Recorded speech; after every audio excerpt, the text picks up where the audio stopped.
I find that levels of success in almost any industry or area correlate to a person asking great questions. In some cases, they seem absurd. In fact, the hallmark, in a way, of great questions is they sound completely ridiculous. So someone might ask, like Peter Thiel, why can't you achieve your 10-year goals in the next 6 months? As a thought exercise, that's a good question to answer for yourself. And these types of questions come up surprisingly often with very, very impressive folks, whether it's in business, military, entertainment, or otherwise. And the way you can get better at questions is by studying interviews in part. So I studied Larry King, I studied Charlie Rose, I studied Terry Gross, I studied go down the list. I studied Tony Robbins, who does in-person, one-on-one interventions at his events in front of 10,000, 5,000 people. And he's just genius with how he uses questions to like pattern interrupt and grab someone's attention and divert them in a more productive direction. Now, why is that relevant? It's relevant because thinking is the process of asking questions. You're asking yourself questions and then you're answering them in your own head. So if you get better at asking other people questions, you get better at asking yourself questions, which means you're improving your thought performance and level of thinking. I'm in meetings a lot. My calendar gets very full with those. And then at night, after the kids have gone to bed, I'm on email a great deal. I get messages during the day. That's my chance to give long responses. And then over the weekend, I send a lot of mail as well. I take 2 weeks a year to just go off and read and think, where I'm not interrupted by work or anything else. I'm just solidly trying to think about the future, and people get to send me things to read as part of that so-called Think Week. So it's a nice mix of things.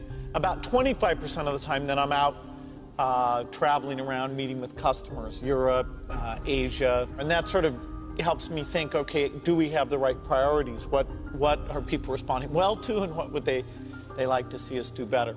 Everyone has a problem with time, but the day has 24 hours, and we sleep 6. Now, I know there's some out there that say, whoa, I need 8. Well, I say just sleep a little faster, because the bottom line is we have 6 hours of sleep, 24 hours are available, so you have 18 hours now available to your work, your family, your hobbies, and also to learn something new or to do something new, which could easily be that you want to learn a new language, or that you want to read as a New Year's resolution, I have to read a book every week, or you say, I'm gonna go and reshape my body. So you're gonna go and take this hour out of your schedule and say, I'm gonna train an hour every day. So this is, for most people, a huge challenge, but it is totally doable, I can tell them, because the kind of things that I did when I came to this country, I mean, I went to school, I was working in construction, I was working out my 5 hours a day, I was taking acting classes from 8 o'clock at night to 12 midnight. I was doing all of those things. I wanted to make sure that out of the 24 hours of the day, that I don't waste one single hour. Those hours were too precious. And so there I just want to tell people, don't give me this thing, I have a difficult time with the time and I don't have time for this and I don't have that. You have time, you make the time. I mean, I think the difference between someone who ultimately is successful and someone who isn't is just getting up and trying again. And I feel like I've seen that in my life, again, to other people, is that things get hard and people try again, and things get hard and people might try again, might not, and then things get hard and they just don't try again. And giving up can't be an option. And I think that goes back to the core of making sure that whatever it is you're doing is something that you love to do, something that you enjoy, something that maybe if you didn't even get paid, would you still do it? And I think that's what pulls you through those times ultimately, but and that's what keeps you coming back for more, and that's what that passion and that love for what it is that you do is what keeps you going. So would you say your resilience and that persistence is because you love what you do so much, or is there something about your parents or anything in your upbringing? Do you think it's... I mean, I think that genetically I have I'm determined because my dad was very much like that, for sure, very persistent and determined. But I think it's also because I found something that I love to do. And there's plenty of other stuff that I've done that I didn't keep doing. I mean, I didn't keep playing basketball, let's face it. But I kept racing. And so it was about finding that, I feel. And finding it really young. I'm very fortunate that I found it really young. And I tell everyone, young or old, is just if you could do anything in the world, what would you do? Well, why can't you do that then? At least start. At least try to make an effort at doing it. You're not going to get there within one shot, but you just got to take baby steps and opportunities along the way. And I feel like, especially like people get out of college and they have this idea of what they want to do and they're holding out until they get it. Just get going. Just get working and get the experience and start working your way there. It's so hard. I thought doing this research, I thought going into it, there were authentic people and inauthentic people. I did not find any evidence of that at all. What I found is authenticity is a practice, and you choose it every day, sometimes every hour of every day. And it's a practice. It's not, I just wake up and, hey, I'm authentic. It's that when you walk into a meeting, you have to make the choice. Am I gonna show up and let myself be seen? Am I gonna raise my hand and say, wow, y'all look super excited. I don't know what in the hell you're talking about. I'm so lost. That's a choice. Yes, Right? And make that authentic choice, you gotta let go of the fakeroo, I say. Yeah. I call it the fakeroo. But you know what? I have found, I consider myself to be an authentic person, but when I am inauthentic is when I've allowed myself to be around people who were not, and then I have to fake it to be with them. Oh, for sure, it's contagious. Yes. So they're faking it, Yeah. and you're in that situation when you do that, that kind of, you're laughing at jokes that aren't funny, you're pretending to be comfortable when you're not, and lose your own authenticity. Yeah, and I do it. I say to my girls all of the time that your real work is to figure out where your power base is and to work on the alignment of your personality, your gifts that you have to give, with the real reason why you're here. That's the number one thing you have to do, is to work on yourself and to fill yourself up and keep your cup full. Keep yourself full. Now, I used to be afraid of that. I used to be afraid, particularly from people who say, oh, she's so full of herself. She's so full of herself. And now I embrace it. I consider it a compliment that I am full of myself. Because only when you're full, I'm overflowing, my cup runneth over. I have so much to offer and so much to give. And I am not afraid of honoring myself, It's miraculous when you think about it. Every single day that we wake up, we have been gifted the opportunity of choice. You can choose to be happy or you can choose to be sad. I don't care what your situation is. You should never allow your situation to define who you are as a person. I know I lived out of my car for 2.5 years. And you know the story that I told myself in my head every day, all day long? Why does this person get this? Why does this always keep happening to me? Why do I keep getting this girlfriend, this kind of girlfriend? Why does this happen to me? How come this person got this record deal and I didn't? How come this person, why? Oh, poor pity me. Shut up, Garen Jones. The outside is the physical manifestation of what goes on inside the brain.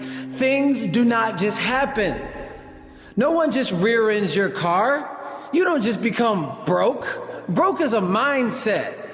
Things don't just happen. Your pocketbook is not just below balance or on zero. You're not just by chance you're just overweight. Things don't just happen. I wasn't just living out of my car for 2.5 years.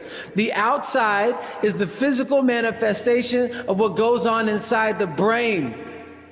Just like you can think yourself sad or mad or broke and all of these things, you can also think yourself happy.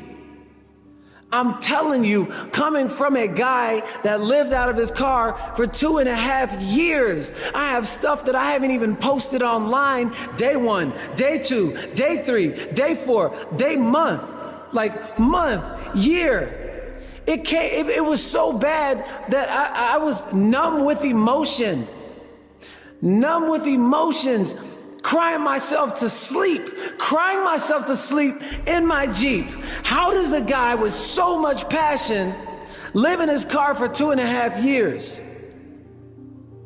It was all because of me. I deserved to live in my car. I deserved to be broke. I deserved not to have the opportunities that I should have been getting. And they weren't for me. But I'll tell you what was for me. I woke up every day with an opportunity to choose different. If you want something different, you have to do something different. It's that simple. You want something different in life, you have to do something different. You stare at your past and you'll end up staying there. It's okay to look back and admire it, but you carry on. I'm not in the business of staring back at it.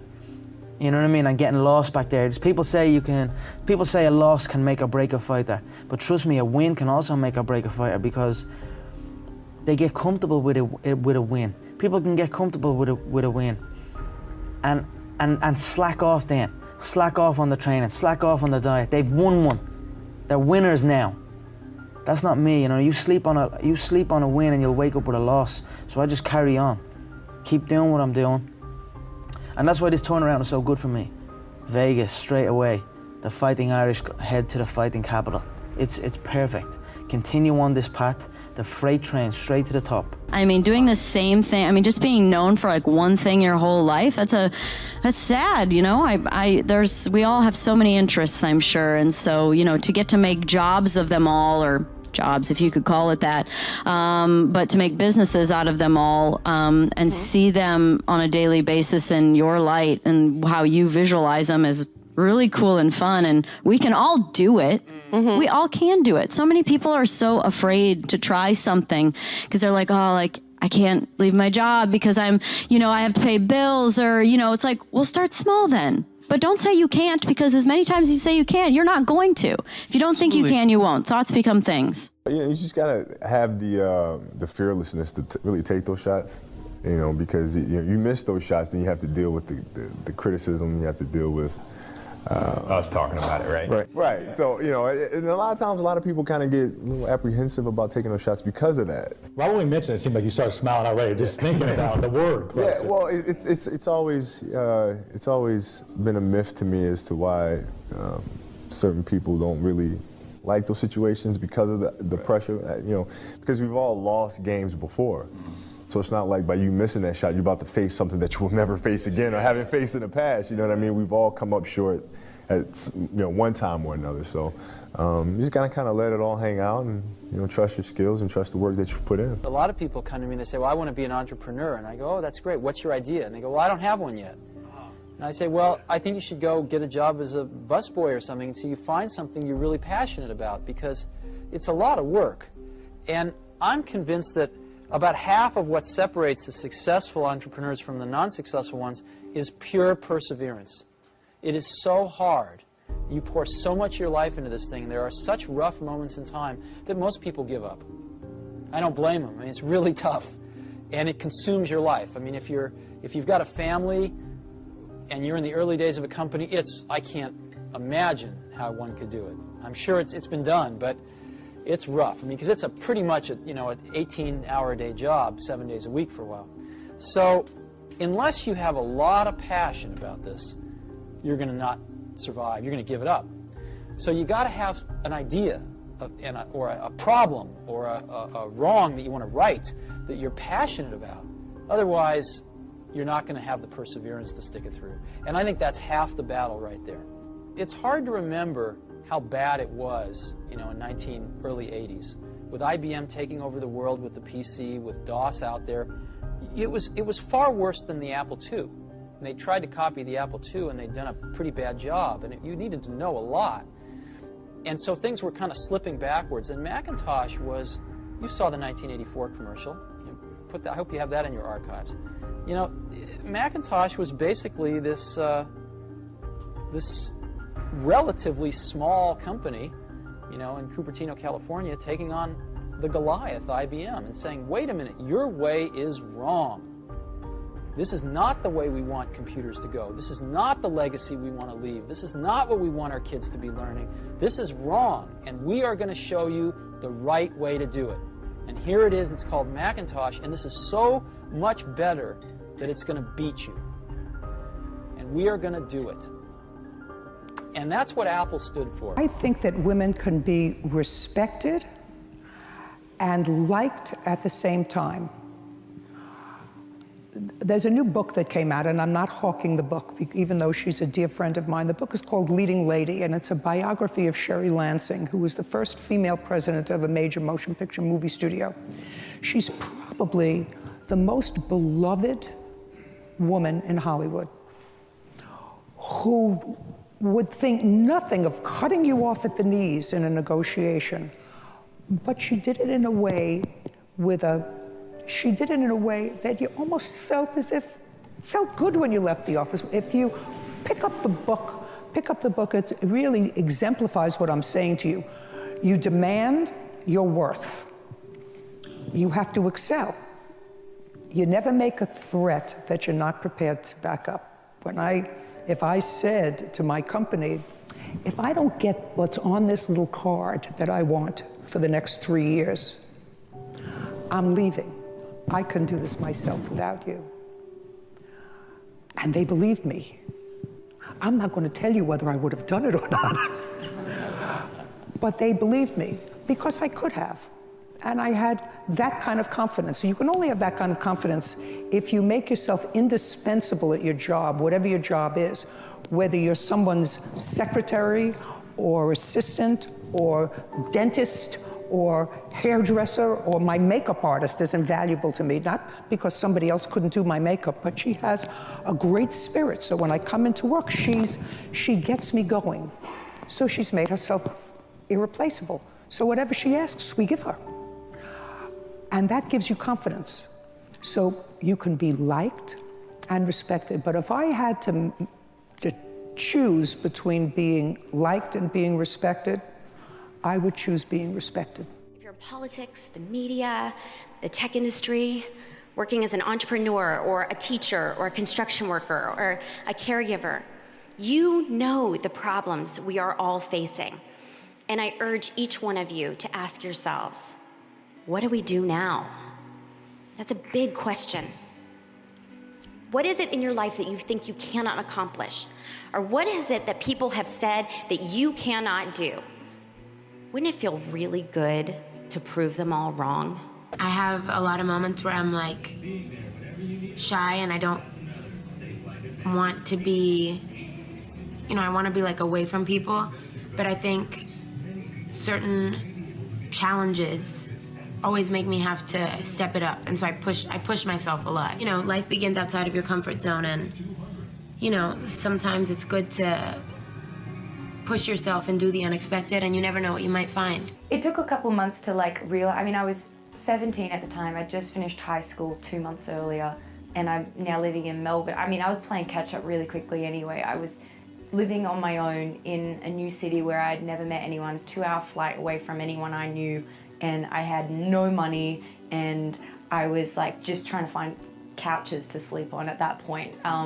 Plus, before you're 18, you can't sign up and get electricity bills and stuff like that. So no one would rent a place to me. I didn't have any money. The whole thing was I was just trying to keep my head above water at that point. And then once it settled in, I kind of got settled there, and I was working constantly. Then that's when I thought oh, yeah, I've seen people make the jump from here to America. So my choices are either stay on, be good enough to stay on this show for decades, the way some cast members have, which, you'd have a lovely life in Melbourne, or you screw it up and you get fired, which I obviously didn't want to take that option, or try and make the transition to the American industry, try and move to LA and do pilot season, as I had seen a few cast members do at that point. So that was my goal. Any fear when you made the flight? Yes, but it wasn't as scary. Yes, definitely, but it wasn't as scary as that first move to Melbourne.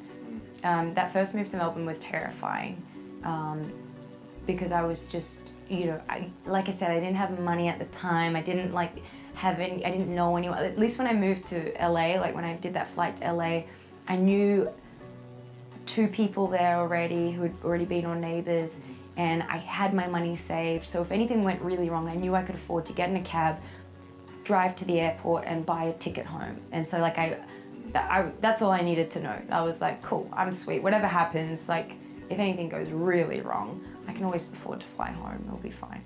And did it ever, once you got here, did it ever seem like anything was going really wrong, or? Yeah, there's obviously like the ups and downs and like the crazy, as anyone who's moved to a new city before, I'm sure they've had crazy experiences, so I had all that for sure.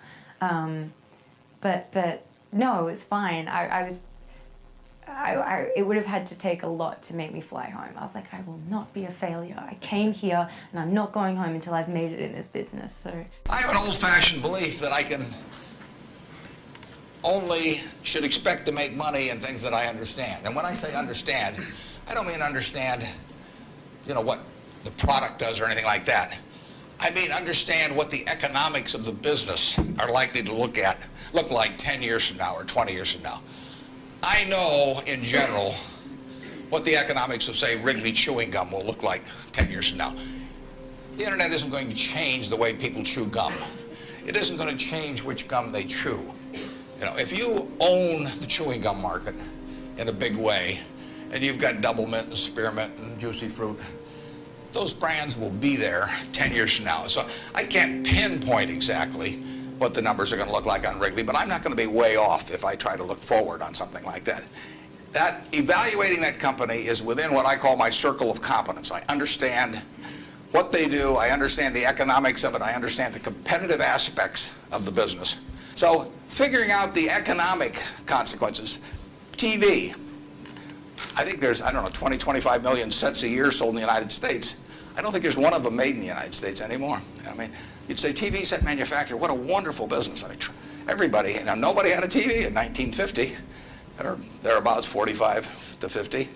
Everybody has multiple sets now, but nobody in the United States has made any real money making the sets. They're all out of business. You know, the Magnavoxes, the RCAs, all of those companies. Radio was the equivalent of over 500 companies making radios in the 1920s. Again, I don't think there's a U.S. radio manufacturer at the present time. But Coca-Cola, you know, what was it, 1884 at Jacobs Pharmacy or whatever, the fellow comes up with something. A lot of copiers over the years, but now you've got a company that is selling roughly 1.1 billion 8-ounce servings of its product, not all Coke, Sprite, and some others, daily throughout the world 117 years later. So understanding the economic characteristics of a business is different than predicting the fact that an industry is going to do wonderfully. And so when I look at the internet businesses, or I look at tech businesses, I say this is a marvelous thing, and I love to play around on the computer, and I order my books from Amazon and all kinds of things, but I don't know who's going to win. And unless I know who's going to win, I'm not interested in investing. I'll just play around on the computer. And defining your circle of competence is the most important aspect of investing. It's not how important, how large your circle is. You don't have to be an expert on everything. But knowing where the perimeter of that circle of what you know and what you don't know is, and staying inside of it, is all important. Tom Watson Sr., who started IBM, said in his book, he said, I'm no genius, he said, but I'm smart in spots, and I stay around those spots. And you know, that is the key. So if I understand a few things, and I stick in that arena, I'll do okay. And if I don't understand something, but I get all excited about it because my neighbors are talking about it, the stocks are going up and everything, I start fooling around someplace else, eventually I'll get green, and I should. I tend to be incredibly modest in terms of describing your talents, and you always seem to belittle your abilities to a certain extent, when clearly there's a reason why this everything you do has been working out. I was reading about how you said that to a certain extent that comes from your punk rock roots. Yep, there's no other choice. In those days, there was no idea of this makes money. There's no idea of like, this is my future. It was like a week at a time. We have 5 shows. We're gonna get to Sunday. Whew. And even those days were like fraught with turbulence. And so I never really saw a future. None of us did. And some of us, you know, didn't make it. Some of them are dead. And some of them are just kind of trying to recreate their past. And so I realized that I have to be very hardworking because I don't have kind of the ease of talent. And I come from that. And I think in a way, a lot of ways it served me very well in that I am as kind of hardworking as I've ever been, completely without confidence. I have none. I don't want any, because I think you turn your back on the thing, and that's when you get gored. Is when you think I got this. I never think I got this. I think, oh man, don't screw this up. And I go at everything, like including you and I sitting here right now. I'm trying to be fully engaged, and that intensity I think has served me quite well. But it comes from punk rock, absolutely. Last boss I ever had was my boss at Haagen-Dazs, my ice cream job. And to this day, he still comes to my shows. And whenever I see Steve, who got me my first apartment, I was living in my car, he believed in me. Whenever I see him, I get all weepy. I always tell him, it's good to see you, sir. Henry, you can call me Steve. I can't do that, sir. Because he trusted me with his money. And I said, let me run your store. I know how to do this. I can do this. He's like, well, if you screw up, you're out of here. I said, I won't screw up. And I ended up I ran his store. And so, but it was anger that said, I'll be here all damn week. I'll get this whole thing right. I fired his staff and rehired a bunch of people who can really work. And it was out of anger. Like, I'll be back in 4 hours to run this $3.75 an hour job into the ground. And then I joined Black Flag, and I thought I was a hardworking person. Then you meet the guys in Black Flag who are so driven. You see Greg Ginn work 23-hour days. Like, Greg, you're still on the phone. I know. Greg, when did you eat? I don't know. Greg, when was the last time you showered? Do we have a shower? Like, the guy, we were not going to be stopped. And I kind of go at that intensity, kind of anything I do. Like, you're a very calm, good-looking young man. Look at me, I'm a spaz sitting next to you. Like, I'm doing an interview with you. I can't help it. Focused. I'm sweating, man. And so, but I'm like this going to the airport, like 10 miles out.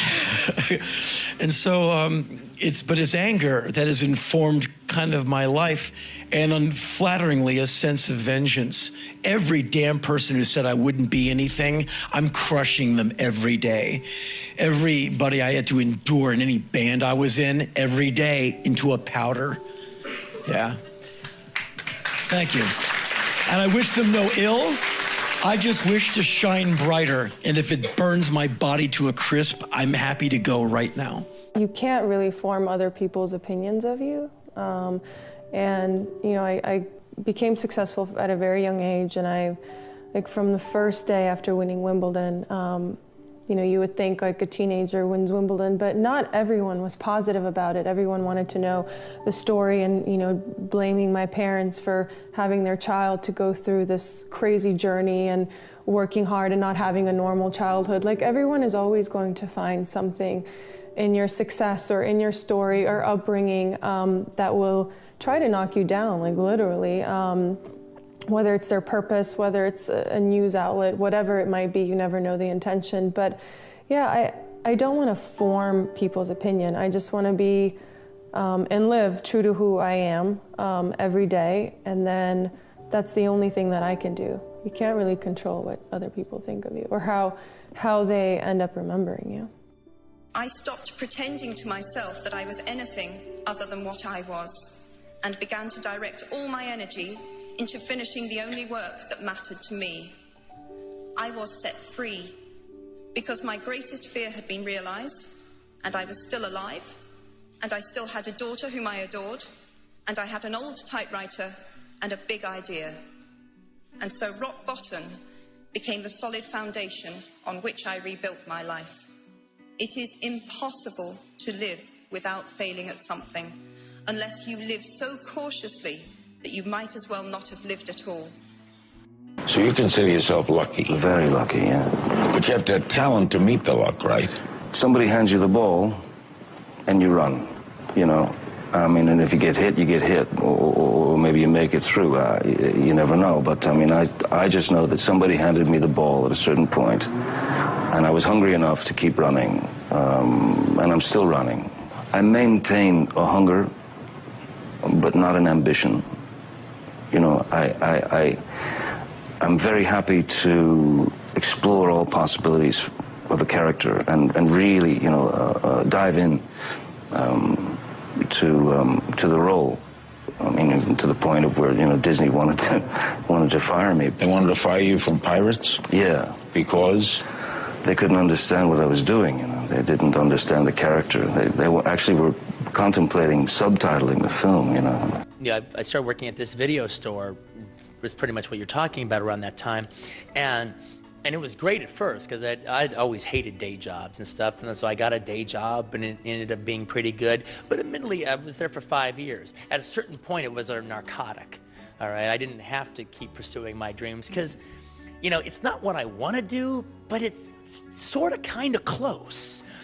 And if I didn't have an artist soul burning in me, I could have made myself happy with that. I could, if I didn't have an artist soul burning to get out, I could have, you know, walked backwards a couple steps and just done that. And that would have been a fulfilling, well, to anybody else, it would have been a fulfilling life. It wouldn't have been for me, because I would have known I would have had something to say that I didn't get a chance to say. But it did put me to sleep for a while. And I've always just thought, I mean, what really got everything kind of truly going for me, you could point out a lot of different things, but the bottom line is the fact that I realized that even the group of people I hung around with, they were all great fellas and great gals. But, you know, it was easy for me to think that I was doing a lot because I was doing more to try to move myself forward than they were. But, you know, that's not, okay, I'm a big fish in a puddle. So what, all right? They're not doing anything, all right? So yeah, I'm doing more than them. But I realized that actually I need to get my ass out to Hollywood and meet other people who are, you know, like in my category or working a little higher, and I should be the weakest link in my chain that I have, and that'll make me be stronger, it'll make me run faster. I mean, like an analogy I've always used is, all right, if you run the 100-yard dash with people that can't run as fast as you, yeah, you'll win, hands down, you know that. But if you run with people much faster than you, all right, yeah, you might come in last every single time, but your time will be better.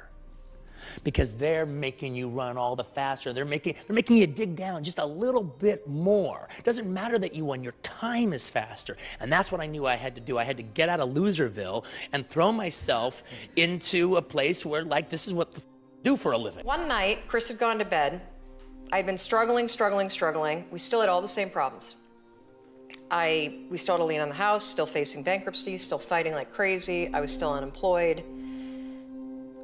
They still hadn't figured out like the solution yet for the business. And I was about to turn off the TV, and there on the TV, there was this rocket launching, and I thought, oh my gosh, that is it. I am gonna launch myself out of bed like a rocket ship, like NASA, right here, had launched me out of that bed. And I'm gonna move so fast that I don't think. I'm gonna beat my brain. Now, here's a really interesting point. I talk a lot about your instincts and inner wisdom. And we can get into this a little bit later, but a lot of us talk about the fact that you have a gut feeling. But what all this research that I've done for the book and all the speaking that I do, what I've discovered that's fascinating is actually when you set goals, when you have an intention on something that you want to change about your life, your brain helps you. What it does is it opens up a checklist. And then your brain goes to work trying to remind you of that intention that you set. And it's really important to develop the skill, and I say that word purposefully, the skill of knowing how to hear that inner wisdom and that intention kicking in and leaning into it quickly. So for me, my brain saying, that's it, right there, move as fast as a rocket, Mel. I wanted to change my life. And I think most people that are miserable or that are really like dying to be great and dying to have more.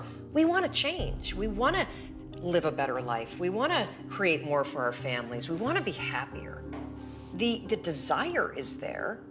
Again, it's about how do you go from knowledge to action. So the first thing in this story that's important is realizing that the answer was in me. And my mind was telling me, pay attention. Could have also been the bourbon. I had a couple of Manhattans that night. But anyway, the next morning, the alarm goes off, and I pretended NASA was there. It's the stupidest story. I literally went 5, 4, 3, 2, 1. I counted out loud, and then I stood up. And I'll never forget standing there in my bedroom. It was dark, it was cold, it was winter in Boston. And for the first time in 3 months, I had beaten my habit of hitting the snooze button. I couldn't believe it, and I thought, wait a minute. Counting backwards? That is the dumbest thing I've ever heard in my entire life. Well, the next morning I used it again and it worked. The next morning I used it again and it worked. The next morning I used it again and it worked. And then I started to notice something really interesting. There were moments all day long, just like that 5-second moment in bed, where I knew, knowledge, what I should do.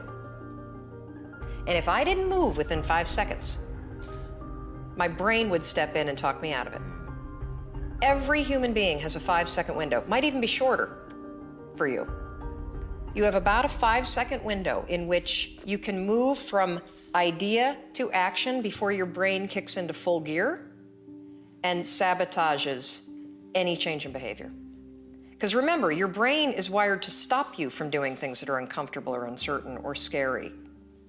It's your job to learn how to move from those ideas that could change everything into acting on them. My daughters would say to you that what I've always told them and what they've told me is to follow my dreams, follow their dreams. I remember one particular incident, and my daughter Tara is here, so she's going to be embarrassed if I tell you the story. She was at the Convent of the Sacred Heart in Greenwich all her life. She went there when she was 3. She just graduated a few months ago. And in Sacred Heart, I think the 3rd Wednesday of every month, they have a mother's coffee. I think that's a plot against working women. Because how can I show up at a mother's coffee on Wednesday morning at 9 o'clock? So I didn't. So Tara would say, Mom, you didn't show up for mother's coffee. The first couple of times I went through guilt. So 3rd time I said, wait, got to come up with some coping mechanism here. So the next time she said, Mom, you didn't come for class coffee. I go, yeah, but so-and-so didn't come, so-and-so didn't come, XYZ didn't come. So it was my way of saying, I'm not that bad a mom, you know. They didn't show up too. Which was true. Many of them didn't show up. Good, you outed them, that was nice. No, it's a coping mechanism. We all have to find our own coping mechanisms. But, so then when she came back home that evening, I said, Tara, you know, you keep saying I don't make your class coffees. Would you like me to quit my job and stay home? I asked her this question. And I thought she'd say, yeah, great idea, do that. She looked at me and she said, Mom, are you nuts? You worked so hard to get here. Follow your dreams, Mom, I'll be okay. Wow. This was 12-year-old. That's what she said to me. I have never forgotten that answer. I have never forgotten that answer because both my kids said to me, Mom, follow your dreams. You came to the United States with nothing, $50 in your pocket. And you know, I worked as a receptionist at Yale from midnight to 5 a.m. because that paid $3.85 an hour versus $3.35, which was the minimum wage. I wanted that 50 cents more an hour because if I didn't have that, I couldn't buy groceries end of the month. And so that's what I did to put myself through school. And I've told them these stories. So they look at all that and they go, Mom, you've done so much to get here. Follow your dreams. So I tell them always, Willow, follow your dreams. I've been making music now with, like Tony Bennett for a couple of years, and Elton John is, one of my closest friends, and his husband David. And they just have showed me that, like, I'm a baby. in my artistry, you know, and I just have to keep making music and keep going. And so my focus really for this album is showing that to young girls and to boys that want to make music, that you don't have to get lucky on the internet. It's not a social media game. You don't have to find the hot producer and get the hot track, you know, to be a star. You can just learn how to play an instrument and sit in your room and practice and write songs and poetry, and then you can go around the corner to the bar and meet other artists that do the same thing that you do, and you can hang out and talk about music and write songs, and then you can play at the spot around the corner and gain one fan and then do it over and over and over again until you're discovered. I just didn't spend money on myself. I just dumped all the profit back in the business, and we were buying vintage stuff, you know, for years that it costs $5, $10, $15, $50, and you're selling it for, you know, $100, $200, $1,000. I mean, I bought things for $8 that I've sold for $1,000, and that's really good cash flow, right? I didn't know what that word even meant, you know, but it was just like, it looked really good, just like building in the bank. You're gonna play big, say big. Big. You're gonna play huge, say huge. Huge. You're gonna play ginormous, say ginormous. But first, take baby steps. You're gonna eat the elephant, but take one small bite first, chew it good. Right? We want so much so fast. My grandmother says baby, she starts every sentence with baby. I'm sure it's because she cannot remember all of our names. She said, baby, the best things you'll ever have from grandma will never come from the microwave. They always come from the oven. And I was like, I think somehow she's trying to give me a lesson here. And I realized that the best things that you're gonna create are gonna take time. Build it on cement, not sinking sand. You're gonna get tons and tons and tons of tools here. And you're gonna wanna fast forward. When you fast forward, you build it on plexiglass, you build it on styrofoam, you build it on wood, you wanna build it on cement. Your dream is important enough to outlive you. Yes, yes? And so I realized that you can't Google download resiliency. You can't Google download tenacity. You can't Google download forgiveness. They're some of the best qualities and characteristics that's gonna take you a long way that you need to invest time in and energy in and intention in. You don't just get patience. I want patience, I'm waiting for patience. Somebody's gonna piss you off tomorrow. And now you get to test if you have patience. I realized that as I wanted to develop me, I had to be willing to climb, and I wanted to get to the top, and there's no elevator to the top. I gotta do my squats. I gotta work on my quads and my hamstrings and my calves, because I gotta climb to the top. We gotta climb. You've got this, I really like the titles, I really wanna go after it, I'm way intense, I wanna win, I'm all in. Getting in that kind of shape is brutally difficult, but then at the same time you can balance it with the playfulness, and it's not all about that. How have you learned to strike that balance, and maybe more importantly, how do you teach other people to do that? I've learned if I don't learn to strike that balance, that when I go too extreme in either one, I'm not happy. I feel very scattered, I feel frantic, I feel crazy. So I think that for me, when I start feeling a little bit chaotic, so for me it shows up in a very like grasping for straws. Things aren't happening, like I'm running into a wall, like the feeling of banging your head against a wall. That's what it feels like for me. And I know a lot of people can relate to that, and I think especially a lot of people in fitness might get into it to kind of like, maybe they're anxious or it calms their nerves, because I think I run really on the anxious side. So for me, if I don't learn how to control that, I'll go to the extreme of something. So it's a must for me. I actually think it's a must for everyone to kind of find how to dance in the different categories of your life, because we're not just one thing. And when we go all in on one thing, we're severely neglecting the other parts of us, which makes for an empty human, you know, which makes for someone who never feels full.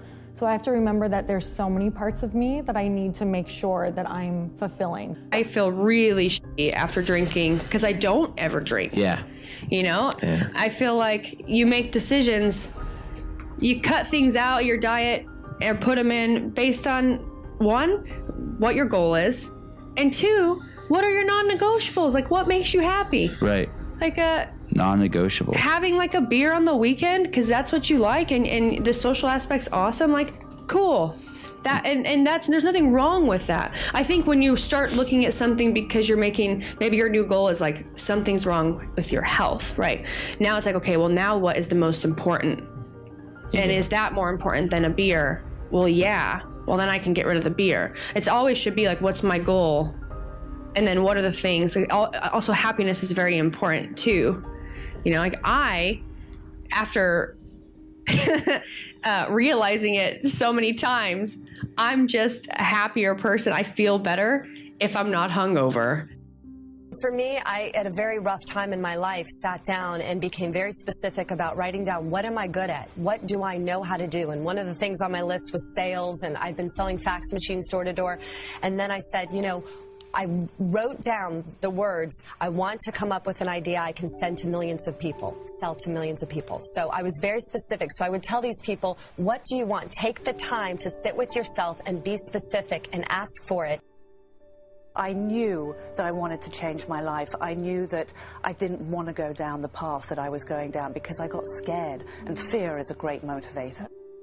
You want to know what I have learned about myself and what I have learned about every great salesman or entrepreneur I've ever worked with? If you can get in the habit of going through the door without the answer, and our education system tends to make you want to have the answer. If you walk through that door, people are amazingly smart. Once you're in there in hot water, you discover the answer.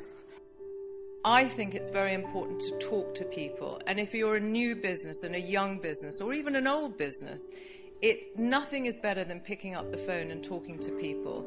You know, how many times do things get lost in translation when you're sending emails? And I think that it's very important to be confident in business, not arrogant. You know, confidence is being certain that you're good at what you do, you're brilliant at what you do, and you can deliver what people want. I really think that every athlete is a little bit superstitious, and if an athlete tells you otherwise, I think they're lying. So yes, I do a couple of things. I definitely put on my right sock before my left sock, and I like to take a nap at the same time and eat the same things, and then right before the game, I like to do a lot of mental visualization. So I'll go in a locker and just put on headphones and just imagine myself in the game. I started working out of my apartment with a team of 2 who helped me turn my concept into a reality around my kitchen table for 2 years. Like most startups, we had to fundraise. I asked a lot of people I knew to invest, including some people who didn't have a tremendous amount of money. So I told them, only invest if you're prepared to lose it. I was so scared. In the end, over 100 people invested. With that money and a personal investment, we set up an office in Hong Kong for sourcing and production. I tell young people starting out, find something that you love. Find people that you want to work with. Find a company whose ethics and values you subscribe to. And what I always say to people, if you are not entirely comfortable with the people that you're working with and how they are behaving, run, do not walk for the exits. What inspired me to go into fashion when I was leaving the banking industry was the fact that I knew that I had creative talents. I knew that I wanted to set up my own business because I was no longer enjoying working where I was working because I didn't go to university, and I noticed that those who had university degrees that were being brought in were being brought in above me, despite the fact that I had moved into the banking proper sector of the bank. So I decided that was the time to move on. I resigned, although the managing director at the time refused to accept my resignation for 3 days. And I told him I was going to come back with the same letter after 3 days. So he was forced to let me go. You will never know the answer unless if you ask. And that's what my father always taught me. He's like, you're never going to know if you don't ask. So ask. And that's what I do. And that's kind of how I also I communicate with my team. We know we're a team, but also we know that we can talk very directly to each other because that's how we set it up from the beginning. Right. And whoever the boss is, you set the tone. You know, this is your arena. So however you set the tone is the way things are going to go. So I always set the tone with kindness first, and then let's get ish done, baby.